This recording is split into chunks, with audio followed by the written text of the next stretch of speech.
नमस्कार, welcome to एडोस्थली। Patna high court द्वारा रेगुलर मजदूर का रिक्रूटमेंट के रिगार्डिंग नोटिफिकेशन जारी किया गया है और ये ग्रुप सी का पद है आपका। 171 सीट्स इसमें आई हैं इस बार और जो वेतनमान रखा गया है वो है 14,800 से 40,300 के बीच। जो मतलब आपकी बेसिक सैलरी रहने जा रही है वो है 14,800 रुपीज़। इसके बाद आपको अदर अलाउंसेस मिलेगा।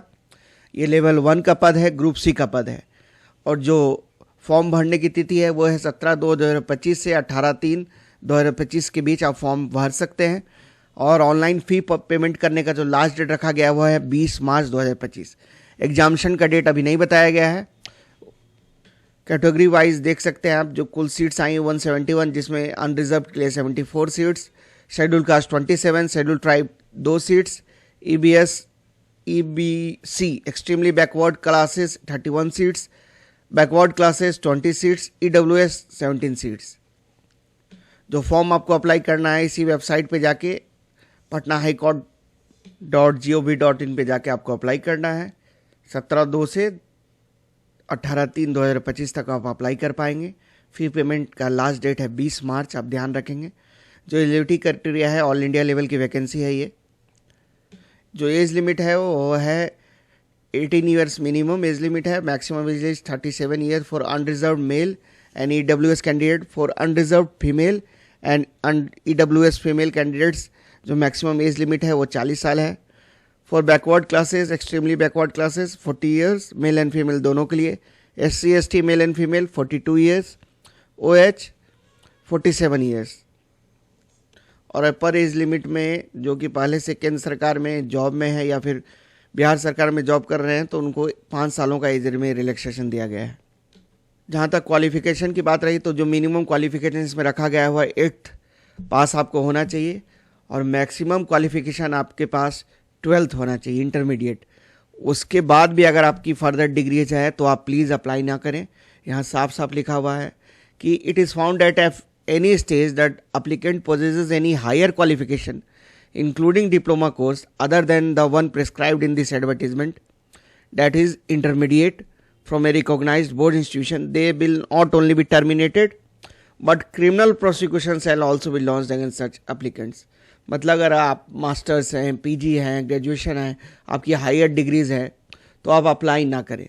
तो ये फॉर्म उन्हीं बच्चों के लिए है जो कि 8th क्वालिफाइड हैं और जो मैक्सिमम उनकी पढ़ाई उन्होंने 12th तक ही की है। उसके बाद अगर उनके पास कोई फर्दर क्वालिफिकेशन है तो वो इस फॉर्म में को नहीं भरेंगे। और उन बच्चों को प्रेफरेंस दिया जाएगा जिन पे पास NCC का B सर्टिफिकेट है। इंटरव्यू में उन्हें प्रेफरेंस मिलेगा।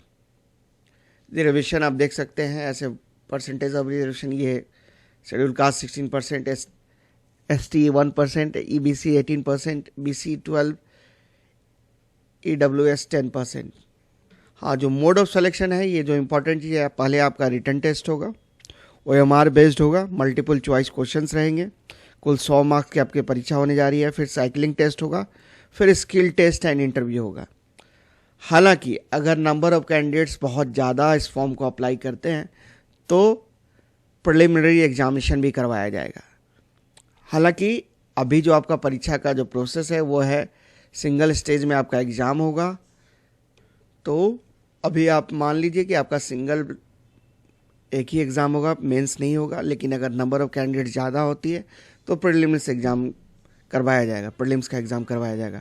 तो अभी जो पैटर्न है आप देख लिए, OMR बेस्ड आपका पेपर होगा जिसमें जनरल नॉलेज से 20 प्रश्न होंगे, बेसिक मैथमेटिक्स से 10 प्रश्न होंगे, general Hindi and general English.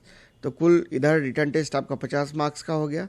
उसके बाद आपको साइकिलिंग टेस्ट करवाया जाएगा, स्किल टेस्ट 30 मार्क्स का और इंटरव्यू 20 मार्क्स का। तो टोटल 100 मार्क्स का आपका पेपर होगा। तो जो भी कैंडिडेट्स रिटर्न टेस्ट में क्वालिफाई होते हैं उन्हें पहले इनिशियल साइकिलिंग टेस्ट देना होगा, तभी उनके लिए स्किल टेस्ट और इंटरव्यू ऑर्गेनाइज करवाया जाएगा। जहाँ तक एग्जामिनेशन फ़ी की बात रही तो unreserve BC, EBC, EWS candidates के लिए जो फ़ी रखी गई वो 700 रुपये है और SC, ST, OH कैंडिडेट्स की जो फ़ी है वो 350 रुपये है। दूसरे स्टेट्स के जो भी बच्चे इसमें अप्लाई करेंगे वो अनरिजर्व कैटेगरी में ही अप्लाई करेंगे, तो उनके लिए जो फीस दिन मान्य होगी वो 700 रुपये। ये जो SC, ST और कैंडिडेट्स हैं, अगर वो बिहार के नागरिकता है उनके पास, तभी उनको फ़ी में रिलैक्सेशन मिलेगा।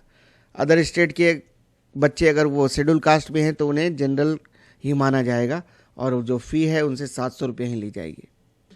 और बताया गया है कि आप अपने साथ ऑनलाइन एप्लीकेशन फॉर्म, ई एडमिट कार्ड, कम से कम 8 photo copies colour passport size की लेके जाएंगे। इंटरव्यू के समय जब आपका डॉक्यूमेंट वेरिफिकेशन होगा तो उस समय आपको 8 कॉपीज़ होनी चाहिए पासपोर्ट साइज़ की, जो एडमिट कार्ड आपको एग्ज़ाम में मिला था, और जो ऑनलाइन एप्लीकेशन फॉर्म जब भरेंगे तो उसकी कॉपी आप संभाल के रखेंगे। इन चीज़ों की ज़रूरत पड़ेगी इंटरव्यू के समय।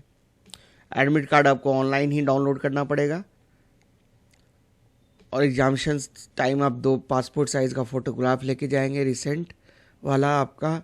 फिर आईडी प्रूफ में आपको कुछ ले जाना होगा, पैन कार्ड, आधार कार्ड, वोटर कार्ड, या फिर कोई 10th का सर्टिफिकेट जिसमें आपका नाम, आपके पिताजी का नाम और जन्म की तिथि आपकी मेंशन्ड हो, डेट ऑफ बर्थ आपकी मेंशन्ड हो। वैसी आईडी प्रूफ को आप एग्ज़ाम सेंटर पे लेके जाएंगे। अगर कैंडिडेट ज़्यादा हों और प्रीलिम्स की परीक्षा करवाई जाएगी तो आप देख लें, ऐसा पैटर्न रहेगा आपको।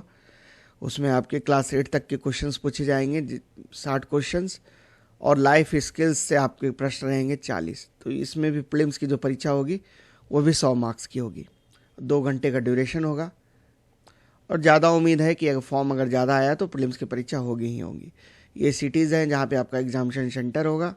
आप देख सकते हैं लगभग बिहार के 15 शहरों में एग्जामिनेशन सेंटर है। नवादा, पूर्णिया, पटना, मुजफ्फरपुर, जहानाबाद, लगभग जो भी इम्पोर्टेंट शहर हैं उनमें आपका सेंटर्स है। तो ये उन बच्चों के लिए बहुत ही अच्छी अवसर है जिनकी पढ़ाई बीच में ही छूट गई थी और वो कहीं दिहाड़ी मजदूर या फिर कॉन्ट्रैक्ट पे काम कर रहे हैं। तो अगर आप इस वैकेंसी को निकाल लेते हैं तो आप परमानेंट एम्प्लॉई हो जाएंगे और भी जो सरकारी सुविधाएं हैं आप उसका भोग कर पाएंगे और एक स्टेबिलिटी आपकी लाइफ में आएगी। तो आप उन बच्चों के लिए बहुत ही सुनहरा अवसर है जिनकी पढ़ाई बीच में छूट गई थी। वीडियो को देखने के लिए सबों को धन्यवाद। आप हमारे चैनल से जुड़े रहें, चैनल को लाइक, शेयर और सब्सक्राइब जरूर कर दें। धन्यवाद।